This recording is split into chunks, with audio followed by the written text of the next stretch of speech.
if you were just walking down the street and you saw a brick and mortar store with a completely smashed front window, or like graffiti covering the entrance and a whole crowd of people standing out on the sidewalk just shouting about how terrible the products are, Mm-hmm. you probably wouldn't go inside, right? You'd cross the street. Right. Yeah, the damage in that scenario is, well, it's visceral. It's a physical, immediate warning to the consumer. Your brain just registers the threat, assesses the environment, and, makes a split-second decision to just avoid the business entirely. Exactly. In the physical world, it's pretty much completely binary. Yeah. The store is either broken or it's not broken, safe or unsafe.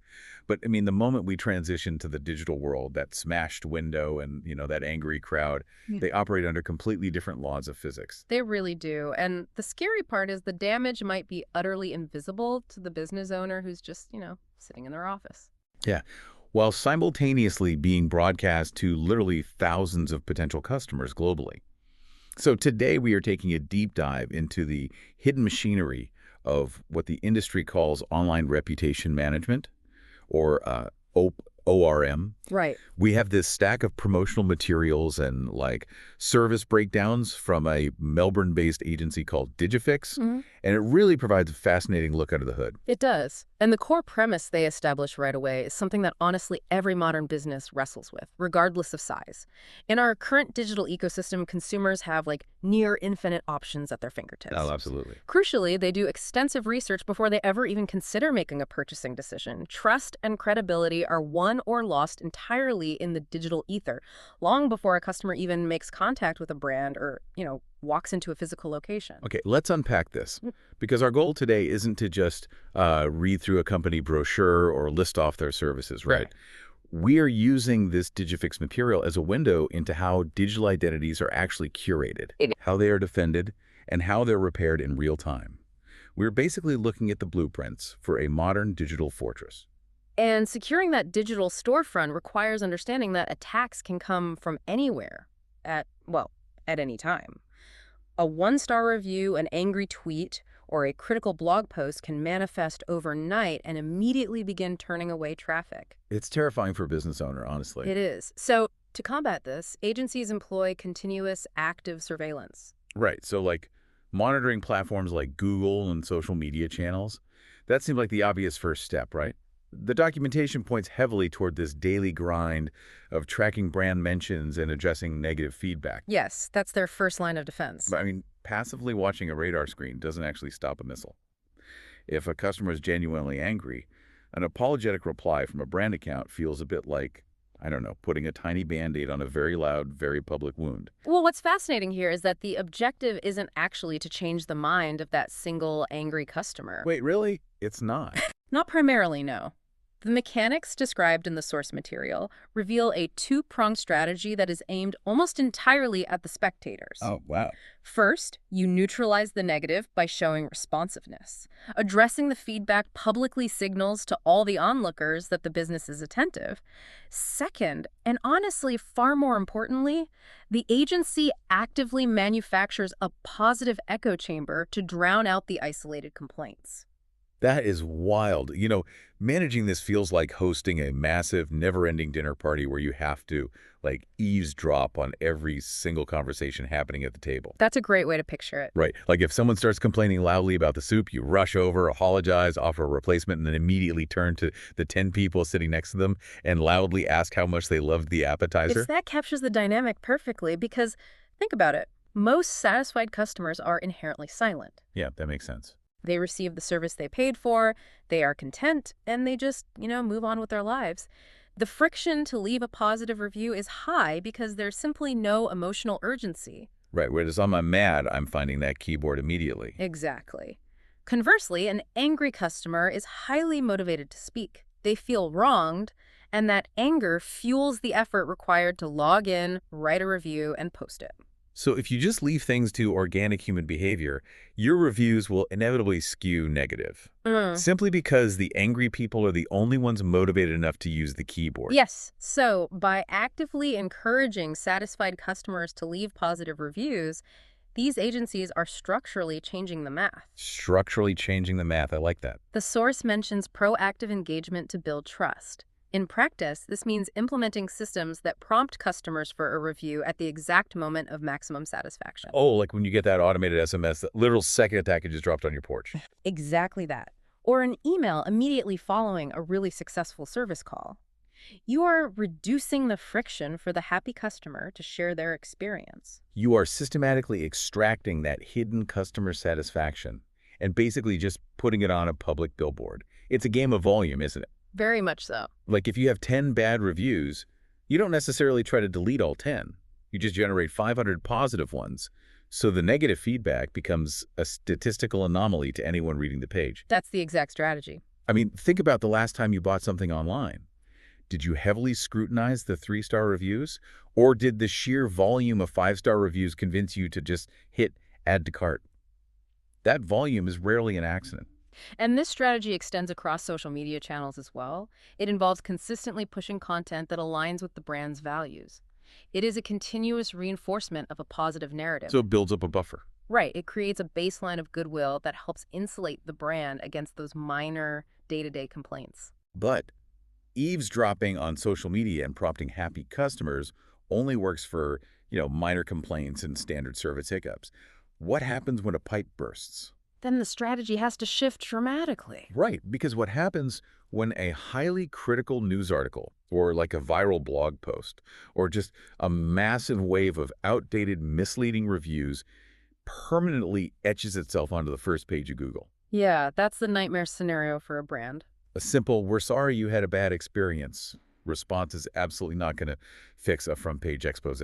No, it won't. And that requires transitioning from daily maintenance into full crisis mode. The source material outlines 2 specific services for this level of damage control: Okay, what are they? negative content removal and suppression, and then reputation repair and restoration. They explicitly target those outdated or misleading reviews, news articles, or blog posts that rank highly in search engine results. Here's where it gets really interesting. The mechanics of how they actually achieve this are just fascinating. Yeah. Because it's not about, asking a blogger nicely to take down a post. Not at all. The materials state they use, quote, SEO and legal strategies, end quote, to address these issues. Let's look at the legal side first, because we aren't talking about filing massive lawsuits against every critic, right? Right, no. Legal strategies in the realm of online reputation management usually focus on procedural leverage. Procedural leverage, what does that look like in practice? The goal is to identify content that violates specific platform rules or legal boundaries. This might involve issuing formal takedown requests for content that, say, breaches terms of service. Okay, that makes sense. Or violates copyright, utilizes trademark material inappropriately, or actually crosses the line into documented defamation.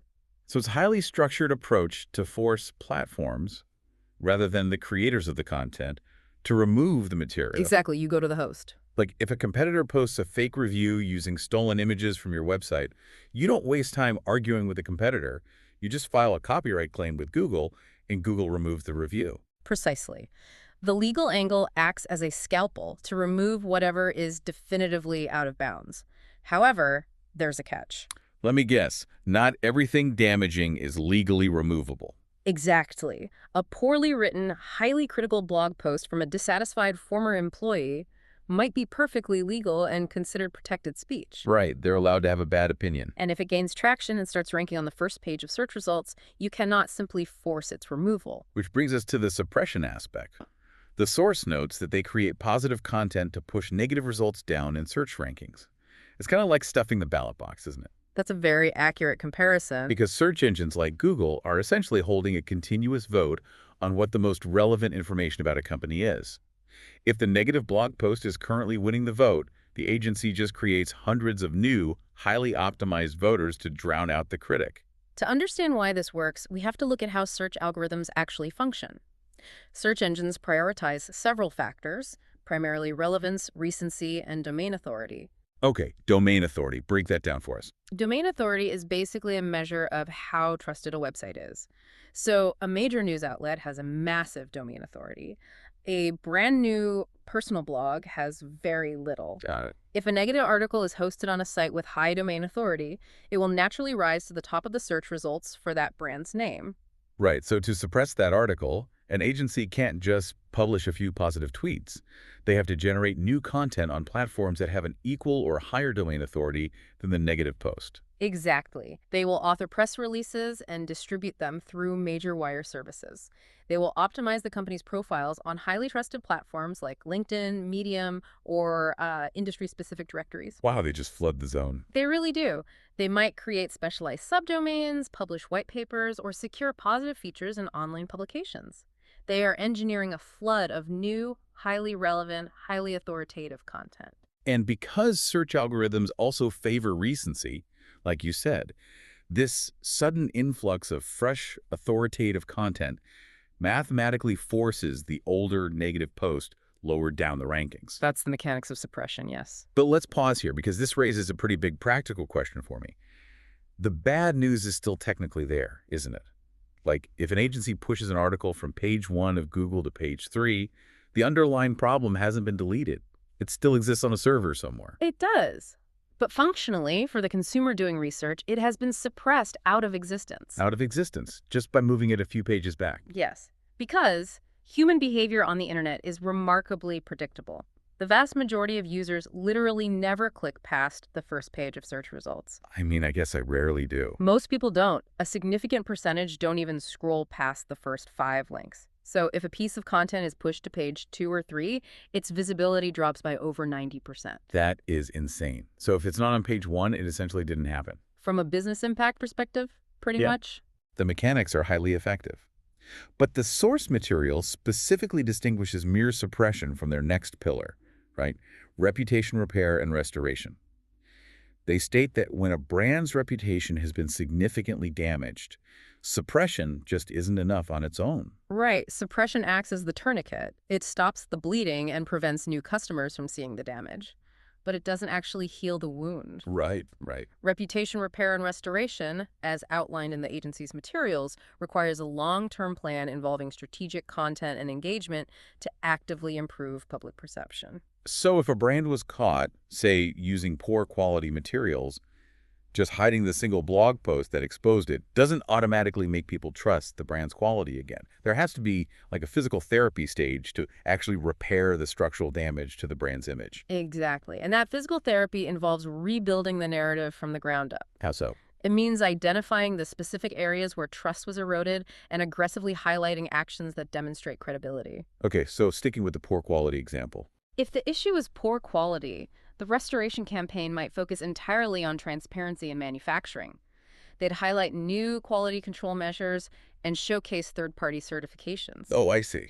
It is a sustained, deliberate effort to prove to the consumer base that the brand currently aligns with their expectations. This requires an incredible amount of behind-the-scenes engineering. I mean, we were talking about optimizing search algorithms, filing procedural legal requests, executing automated review prompt campaigns, and authoring authoritative content across dozens of platforms. It's a massive undertaking. And most of this happens entirely in the back end of search engines and social networks. So for a business owner paying for these services, it must feel like a bit of a leap of faith. Yes, which leads to a major concern for clients. Right, so what does this all mean for the business owner? How do you prove that you successfully stopped a negative event from impacting sales? This raises an important question, and it's where we see the commodification of trust. Commodification of trust. I like that phrasing. Historically, reputation was just this abstract concept. It was word of mouth. You couldn't easily put a specific dollar value on the community's general feeling about, say, a local hardware store. Right. It was just vibes, basically. Exactly. But the Digifix material addresses this modern shift head-on by heavily emphasizing transparency, reporting, and return on investment. Yeah, the phrase "know where your investment goes" is actually front and center in their documentation. Yeah. They aren't selling a feeling, They're selling measurable data. They are translating the abstract concept of trust into quantifiable metrics. An agency provides custom reports that track very specific data points. The source explicitly mentions tracking the increase in positive reviews and the enhancement of search rankings. So they can literally pull up a dashboard and show a client the exact mathematical shift. They can show that on March 1st, a negative blog post occupied the number 3 spot on Google, capturing, 20% of the search traffic. Yes. And then by May 1st, after executing a suppression campaign, that same post is sitting at position 35, capturing basically 0% of the traffic. They can do exactly that. And they can track the velocity of review generation, too. Review velocity. Yes, how fast you get them. A report can demonstrate that before the campaign, the business acquired, say, 2 organic reviews a month, averaging 3 stars. Okay. But after implementing a proactive prompting system, the business is suddenly acquiring 50 reviews a month, averaging 4.8 stars. Oh, wow. And those numbers directly correlate to consumer behavior. Moving from a 3.5-star average to a 4.5-star average isn't just like a vanity metric for the owner's ego. Not at all. That jump actually dictates whether your business even appears in local map searches when a user looks for a service near me. Algorithms just filter out lower-rated businesses before the consumer even sees the map. Which is why the agency explicitly ties these metrics directly to business growth. Their stated philosophy is that when your brand's reputation thrives, so does your business. It's a direct pipeline. In the world of ORM, a cleaner search engine results page translates directly into increased foot traffic, higher conversion rates, and measurable revenue. You are essentially optimizing a digital asset for maximum yield. It completely reframes how we should look at a company's public image. You don't just, have a reputation anymore. You operate it. You engineer it. The most successful brands treat their digital footprint with the exact same rigor and strategic planning as they do their supply chain or their financial forecasting. It's an entire department, basically. It requires constant maintenance, rapid crisis response protocols, and just a deep, deep understanding of algorithmic behavior. Well, let's do a rapid-fire recap of the deep dive, because we've covered the entire life cycle of digital trust here. We started by exploring how reputation moved from the physical realm into an invisible, highly managed digital ecosystem. Right. We looked at the daily front lines, where agencies use proactive prompting systems to reduce the friction for satisfied customers, mathematically diluting negative complaints through sheer volume. We then examined the heavy artillery used for significant crises. We broke down how agencies utilize procedural legal tactics to remove content that violates platform rules. Alongside the massive undertaking of SEO suppression. Yes. We looked at how they create a flood of highly authoritative recent content to essentially stuff the algorithmic ballot box, pushing damaging articles so far down the search rankings that they functionally cease to exist for the average consumer. And finally, we unpacked how all of this invisible back-end engineering is basically quantified. By commodifying trust into data points, like star averages and search ranking positions, agencies can prove to business owners that a curated digital storefront directly drives revenue. It really is an absolute masterclass in narrative control. The depth of strategy detailed in these service breakdowns is truly remarkable. And, if we look at the source material comprehensively, particularly the tactics involving SEO suppression and the creation of positive content specifically to push down negative results, it leaves the consumer with a pretty compelling reality to navigate. Because the systems are incredibly effective at shaping what we see. They are. We all rely so heavily on these digital storefronts to navigate our lives. I mean, we use search results to choose our doctors, our contractors, our software. We use it for everything. But the next time you search for a company or a brand, and you look at that critical first page of results, and all you see is just an unbroken wall of glowing reviews, 5-star ratings, and perfectly optimized positive news articles, you have to ask yourself a question. What's that? Are you looking at a genuinely, organically perfect company? Or are you just looking at the masterful work of a really good online reputation management agency?